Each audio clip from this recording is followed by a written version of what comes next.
நிவின் கிட்ட காவேரி பற்றி விஜய் வந்து விசாரிக்கிறாரு. அப்போ வந்து முதல்ல கோவப்படுறாரு நிவின். அதுக்கப்புறம் வந்து சொல்கிறாரு, இந்த மாதிரி அவங்க ஃப்ரெண்டோட வீடு வந்து சென்னையில் இருக்குது, வேணா வந்து நீங்கள் விசாரிச்சு பாருங்கள் அப்படின்னு சொல்கிறாரு. அட்ரஸும் கொடுக்குறாரு.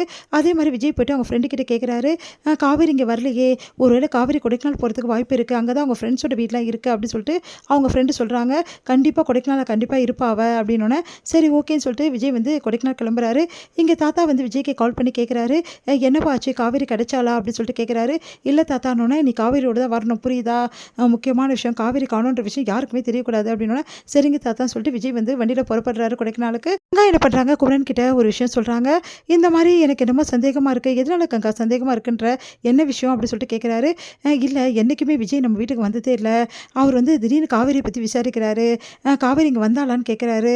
அப்போ காவேரி எங்கே போனா அப்படின்னோடனே காவேரி அவங்க வீட்டில் தான் இருப்பா. இல்லைங்க, விஜய் வந்து திடீர்னு வந்து காவேரி எங்கேன்னு விசாரிக்க வாய்ப்பே கிடையாது.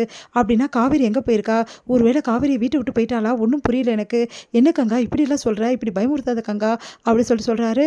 இல்லைங்க எனக்கு ரொம்ப சந்தேகமாக இருக்குது, விஜய் வந்துட்டு போன தோரணே சரியில்லை, அவர் முகமே சரியில்லை, அவர் வந்து ஒரு ஃப்ரெஷ்ஷாகவும் இல்லை, முகம் ஒரு மாதிரி சோர்வாக இருந்தார், ஒரு கவலை முகத்தில் அதிகமாக இருந்தது, கண்டிப்பாக வந்து காவேரி ஏதோ ஏடாகடம் பண்ணியிருக்கா, ஆனால் என்ன விஷயம்னு ஒன்றும் புரியலையே அப்படின்னு சொல்லிட்டு யோசிக்கிறாங்க. சரி விஜய்கிட்டே கேட்டுடலாமா அப்படின்னோடனே அவங்க வீட்டுக்கு போயிட்டு வரவா அப்படின்னு கேட்குறாரு. ஒன்றுமே இல்லைங்க, நீங்கள் போய் நேராக வந்து காவேரி அங்கே இருக்காளான்னு மட்டும் பார்த்துட்டு வாங்க. சரி கங்கா என்ன சொல்கிறது அவங்க வீட்டுக்கு போயிட்டு, சரி இங்கே பாருங்கள் எதுவும் சொல்ல வேணாம், சும்மா போய் பார்த்துட்டு வாங்க, நான் போனால் ஏதாவது நினைப்பாங்களே கங்கா, நான் என்ன சொல்கிறது, ஆமாம் நீங்கள் உளறிடுவீங்க, சரி ஓகே நர்மதா கூப்பிடுங்க அப்படின்னு சொல்லிட்டு நர்மதா கிட்ட சொல்கிறாங்க. நர்மதா நீ போயிட்டு காவேரி அக்கா வந்து பார்த்துட்டு வா அப்படின்னோடனே, நீ அக்கா சொல்கிற என்னால் நம்பவே முடியல, காவேரி அக்காவை நான் போய் பார்க்கவா அப்படின்னோடனே, ஆமாம் நர்மதா நீ போய் பார்த்துட்டு வா, காவேரி அக்கா வந்து உள்ளே இருக்காளா இல்லைன்னு போய் பார்த்துட்டு வா, காவேரி அக்கா பார்க்க போனால் உனக்கு தான் பிடிக்காதுல்ல, அப்புறம் ஏன் திடீர்னு என்னை போக சொல்கிற, என்னால் நம்பவே முடியலக்கா அப்படின்னோடனே, சொன்ன கேளு நர்மதா, அக்கா நல்லது தானே சொல்வேன், இங்கே பாரு நீ போய் பார்த்துட்டு வா, முதல்ல காவேரி அக்கா இருக்காளா பார்த்துட்டு வந்து இருக்காளா இல்லைன்னு மட்டும் சொல்லு, அவ்வளோ சரிக்கா அப்படி சொல்லிட்டு போகிறாங்க. நர்மதா உள்ளே போகிறாங்க. தாத்தா வந்து என்ன நர்மதா அப்படின்னோடனே, காவேரி அக்கா பார்க்கணும் அப்படின்னு சொல்கிறாங்க. ஐயோ காவேரி வேறு இல்லையே, நர்மதா வேறு வந்திருக்காளே, எதாவது தெரிஞ்சிடுமோ, இல்லைம்மா காவேரி வீட்டில் இல்லை, எங்கே போயிருக்கா அப்படின்னு சொல்லிட்டு கேட்டோன்னே, அக்கா எங்கேயாவது வெளியே போயிருக்காளா அப்படின்னு சொல்லிட்டு கேட்குறாங்க. இல்லைம்மா கடத்தருக்கு போனால் இப்போ வந்துடுவா, வந்தோடனே நர்மதா வந்து போனா நான் ஒன்று பார்க்க சொல்கிறேன் சரியா அப்படின்னோடனே, சரிங்க தாத்தா அப்படின்னு சொல்லிட்டு வந்துடுறா. இந்த விஷயத்தை எல்லாத்தையுமே வந்து கங்கா கிட்ட சொல்கிறாங்க நர்மதா. அதை கேட்டு கங்கா செம்மையாக டென்ஷன் ஆகிறாங்க. நான் சொன்னேன் இல்லைங்க, என்னாச்சுக்கா காவேரி அக்கா எங்கே அப்படின்னோடனே, கடத்தருக்கு எங்கே தான் போயிருக்கான்னு தாத்தா சொன்னார்ல அதான் போயிருப்பா அப்படின்னு சொல்லிட்டு நர்மதா அமைச்சிட்டு சொல்கிறாங்க.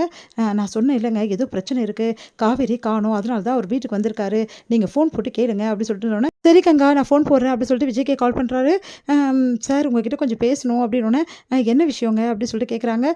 சார் நான் முக்கியமான வேலையில் போயிட்டுருக்கேன், நீங்கள் அப்புறம் ஃபோன் பண்ணுங்கள் அப்படின்னு சொல்லிட்டு சொல்கிறாரு.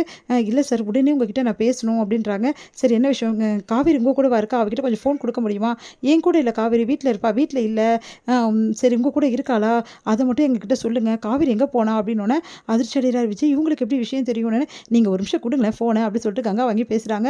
இங்கே பாருங்கள் காவேரி வீட்டில் இல்லைன்ற விஷயம் தெரியும், காவேரி எங்கேயோ போயிட்டா அது மட்டும் நல்லாவே எனக்கு தெரியும், உண்மையை சொல்லுங்கள் என்ன நடந்தது, காவேரி எங்கே போனா அப்படின்னு சொல்லிட்டு கங்கா கேட்குறாங்க.